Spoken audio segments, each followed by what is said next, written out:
చూడండి ఈ designer model hands ఏ విధంగా కట్ చేసుకోవాలి, ఏ విధంగా స్టిచ్ చేసుకోవాలి అనేది మనం ఈ వీడియోలో క్లియర్గా చూద్దాము. దానికోసం అయితే ఇక్కడ నార్మల్ హ్యాండ్స్ కట్ చేసుకున్నాం. చూడండి 9 ఇంచుల పొడుగుతోని, అదేవిధంగా 8 ఇంచుల ఫిట్టింగ్తోని మనం నార్మల్ హ్యాండ్స్ కట్ చేసేసుకున్నాం. సేమ్ అదేవిధంగా ఇక్కడ పేపర్ పైన కూడా సేమ్ కొలతలతో నేను కట్ చేసి పెట్టేసినాను. ఓకే, ఇది లైనింగ్, ఇది పేపర్.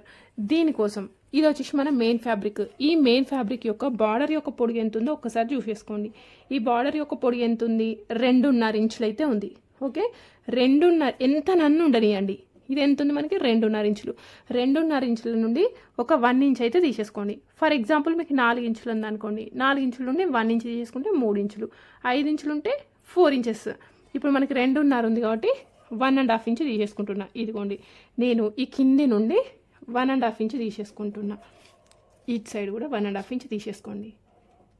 ఇప్పుడు ఈ విధంగా తీసేసుకొని మార్కింగ్ చేసేసుకొని ఇది కట్ చేసేసుకోండి. ఈ కింద పార్ట్ ఉంది కదా, ఈ కింద పార్ట్ కట్ చేసేసుకోండి. ఓకే, ఇప్పుడు ఇందులో మనకి 2 హ్యాండ్స్ అయితే ఉన్నాయి. ఇప్పుడు ఇది వచ్చేసి మన బార్డర్ కదా, ఈ బార్డర్ అనేది సెపరేట్ చేసేసుకోండి ఫస్ట్.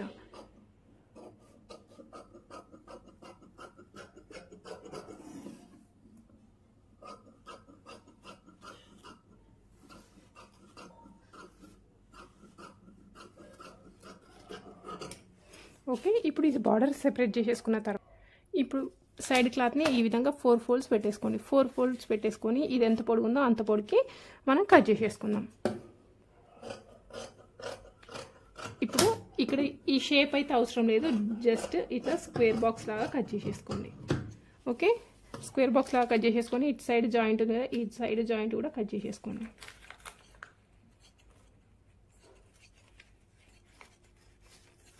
ఓకే, నెక్స్ట్ ఈ మిడిల్ ఉంది కదా, ఈ మిడిల్లో కూడా, ఈ మిడిల్ ప్లేస్లో కూడా మనం కట్టింగ్ అనేది పెట్టేసుకోండి.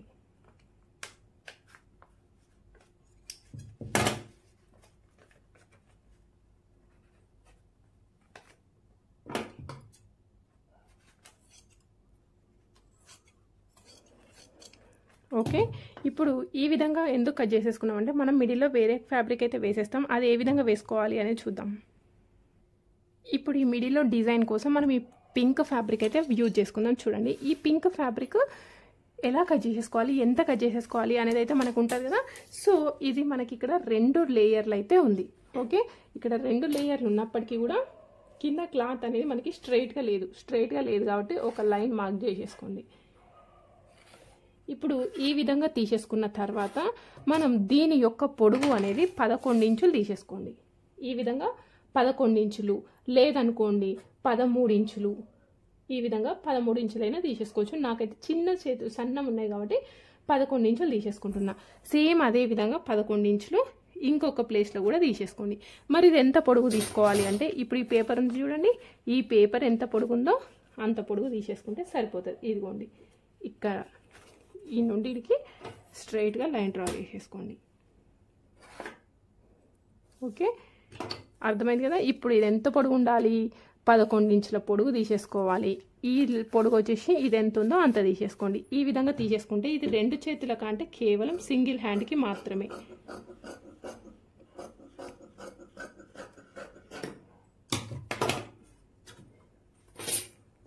ఇప్పుడు ఒక హ్యాండ్ కట్ చేసేసుకున్నాం కదా, సేమ్ ఇదే ప్లేస్లో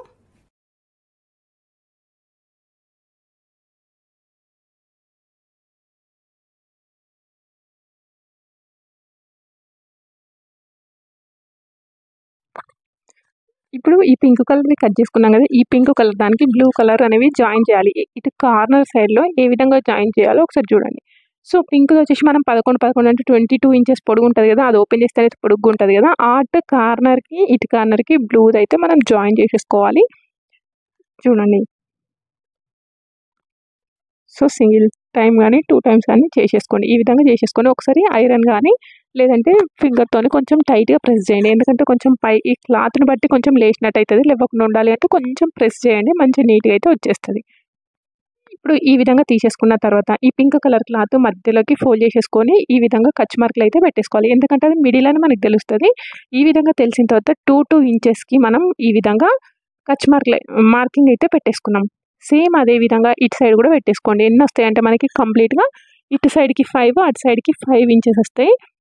ఇగోండి ఈ విధంగా మార్కింగ్ ఈ విధంగా పెట్టేసుకోవాలి. చూడండి ఫోల్డింగ్ అనేది ఈ విధంగా చేసేసుకోవాలి. మీరు కొత్త అనుకోండి ఈ విధంగా పిన్స్ అయితే పెట్టేసుకోండి. అన్నీ కూడా సేమ్ ఒకదానిపైకి ఒకటి వచ్చే విధంగా మనం మార్కింగ్ అయితే ఒకదానిపైకి ఒకటి ఫ్రిల్ వచ్చే విధంగా మనం ఈ విధంగా పెట్టేసుకోవాలి. లేదు నేను స్టిచ్ చేయగలుగుతాను అంటే అన్నీ ఒకేసారి కలిపి స్టిచ్ అయితే వేసేసుకోండి.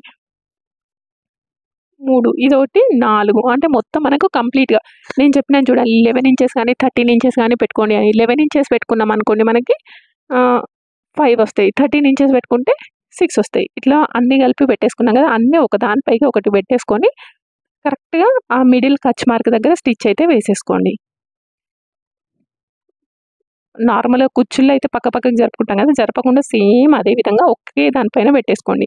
ఇటు సైడ్ నుండి కూడా సేమ్ ఆపోజిట్ డైరెక్షన్‌లో పెట్టేసి ఒకటే దగ్గర స్టిచ్ అయితే వేసేసుకోవాలి. ఇక్కడ నాకు పెట్టడానికి రాలేదు. అందుకే నేను ఫస్ట్ ఒక 3 పెట్టేసి ఒక కుట్టు అయితే వదిలేసి స్టిచ్ వేసేసి మళ్ళీ వదిలేసి ఇంకో 2 కూడా స్టిచ్ అయితే అటాచ్ చేసి స్టిచ్ అయితే వేసేస్తున్నాను. చూడండి ఇప్పుడు ఈ విధంగా అయితే మనకు కనిపిస్తుంది ఒక సైడ్. ఇప్పుడు ఆపోజిట్లో ఏ విధంగా స్టిచ్ వేయాలి అంటే ఆపోజిట్లో అయితే అన్నీ మనకి ఒక దగ్గరికి రావాల్సిన అవసరం అయితే ఏమీ లేదు. కొంచెం ఒక హాఫ్ ఇంచ్ డిస్టెన్స్‌తోని మనం ఈ విధంగా ఫ్రిల్స్ అనేది అడ్జస్ట్ చేసేసుకోవాలి. లోపలికి క్లాత్ మనకి ఎక్కువనే ఉంటుంది. కానీ ఫ్రిల్స్ మాత్రం మనకి బయటికి ఒక హాఫ్ ఇంచ్ కంటే తక్కువ కనబడినా ఏం కాదు. పావు ఇంచ్ కంటే కొంచెం ఎక్కువ, హాఫ్ ఇంచ్ కంటే కొంచెం తక్కువ. చూడండి ఈ విధంగా అడ్జస్ట్ చేసేసుకోండి. లేదు మీకు కష్టమవుతుంది అని అనుకుంటే ఒక్కసారి ఐరన్ అయితే చేసేసుకోండి. ఇక్కడ కుచ్చులు అనేవి 2 కూడా ఆపోజిట్ డైరెక్షన్‌లో ఉంటాయి మిడిల్‌కి.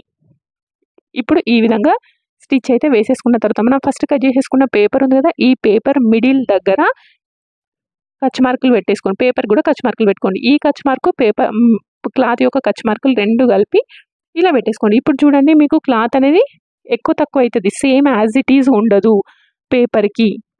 మనం కట్ చేసుకున్నప్పుడు సమానంగా కట్ చేసుకున్నా కూడా కుచ్చులు కుట్టేసరికి ఈ విధంగా అవుతుంది. అవునా? సో అందుకోసమే ఇక్కడ పేపర్ పైన మనం ఈ విధంగా స్టిచ్ అయితే వేసేసుకోవాలి. మొత్తం పేపర్ పైన యాజ్ ఇట్ ఈజ్‌గా స్టిచ్ వేసేసుకోండి. ఈ విధంగా స్టిచ్ వేసేసుకున్న తర్వాత పేపర్ కంటే ఎక్స్ట్రా ఏం ఉంది చూడండి అదంతా కూడా నీట్‌గా కట్ చేసేసుకోండి. సేమ్ పేపర్ ఎంత ఉందో అంత ఉంటే సరిపోతుంది మనకి. ఇదిగోండి ఇప్పుడు ఈ విధంగా రెడీ చేసి పెట్టేసుకున్నాం కదా! మనకి నీట్‌గా అయితే కనిపిస్తుంది. ఇప్పుడు కింద మనకి బార్డర్ అనేది జాయిన్ చేసేసుకోవాలి. ఓకే. చూడండి కింద మనం బార్డర్ జాయిన్ చేసుకునేటప్పుడు మీకు ఒకవేళ పైపింగ్ కావాలి అనుకుంటే ఈ మిడిల్‌లో పైపింగ్ కూడా వేసేసుకోండి. లేదు అవసరం లేదు అని అనుకుంటే వదిలేసేయండి. ఇక్కడ నేనైతే ఏం పైపింగ్ వేయలేదు. ఒకవేళ మీకు కావాలి అనుకుంటే ఇక్కడ గోల్డ్ కలర్ పైపింగ్ వేసేసుకొని నీట్‌గా అయితే కనిపిస్తది. ఇదిగోండి ఇప్పుడు ఈ విధంగా ప్రెస్ చేసుకున్న తర్వాత మనం లైనింగ్ అయితే జాయిన్ చేసేసుకోవాలి. ఓకే. ఇక్కడ కింద జాయిన్ చేసేటప్పుడు కూడా ఇక్కడ కూడా మీరు ఒక పైపింగ్ అయితే వేసేసుకోవచ్చు. డిపెండ్స్ ఆన్ కస్టమర్ మనకిచ్చే మనీని బట్టి మనకు రెగ్యులర్ కస్టమర్ అన్నిటిని బట్టి బేస్ చేసుకొని మనం బ్లౌజ్ అయితే స్టిచ్ చేస్తాం కదా! మనీ ఎక్కువ ఇచ్చే వాళ్ళైతేనేమో కింద పైన 2 స్టిచ్‌లే 2 పైపింగ్‌లు వేసుకుంటే చాలా నీట్‌గా ఉంటాయి. పైన గోల్డ్ కింద పింక్ వేస్తే గనక. ఇప్పుడు ఈ విధంగా సారీ ఇక్కడ నేను పేపర్ లోపల ఉన్న పేపర్ ఉంది చూడండి. ఈ పేపర్ అంతా తీసేయాలి. ఒక దగ్గర మనం ఇట్లా కట్ చేసేసాం అనుకోండి మొత్తం పేపర్ అయితే వచ్చేస్తుంది. పేపర్ అట్లనే పెట్టేసి మనం స్టిచ్ కనుక వేసినాం అనుకోండి మర్చిపోయి మొత్తం బ్లౌజ్ అంతా ఒకసారి వాటర్లో నానబెట్టేసరికి ముడత అయిపోతుంది. ముద్దలాగా అవుతుంది. సో పేపర్ అనేది ఈ విధంగా ఎక్కడ కూడా కనబడకుండా నీట్‌గా కట్ చేసి తీసేసుకోండి. మొత్తం తీసేసిన తర్వాత మెయిన్ ఫ్యాబ్రిక్‌కి లైనింగ్ అనేది జాయిన్ చేసేసుకోవాలి. సేమ్ యాజ్ ఇట్ ఈజ్‌గా వచ్చేస్తుంది. ఇప్పుడు కొంచెం ఎక్కువ తక్కువ అయిందనుకోండి కట్ చేసేసుకోండి. అంతే తప్ప ఖచ్చితంగా పేపర్ అవసరమా? నార్మల్‌గా నేను స్టిచ్ చేయలేనా అని అనుకుంటే మాత్రం మీకు షేప్ అవుట్ అయ్యే ఛాన్స్ అయితే ఉంటుంది తప్పకుండా. నేను కూడా ట్రై చేసినాను. పేపర్ వేయకుండా కొంచెం షేప్ అవుట్ అయితే అవుతుంది. ఖచ్చితంగా పేపర్ పైన స్టిచ్ వేసేసుకోండి. ఇప్పుడు కనుక మీకు చూస్తే మంచి నీట్‌గా అయితే కనిపిస్తుంది. ఇది వచ్చేసి మనము దీనికి లోతు తీయాలా వద్దా అంటే దీన్ని కూడా లోతు అనేది తీసేసి జాయిన్ చేసేసుకుంటే సరిపోతే హ్యాండ్ యొక్క లోతు కరెక్ట్ ఉందా లేదా అని చెక్ చేసుకోండి. Please subscribe my channel. And మీకు ఏమైనా డౌట్ ఉంటే తప్పకుండా కామెంట్ బాక్స్‌లో కామెంట్ అయితే చేయండి.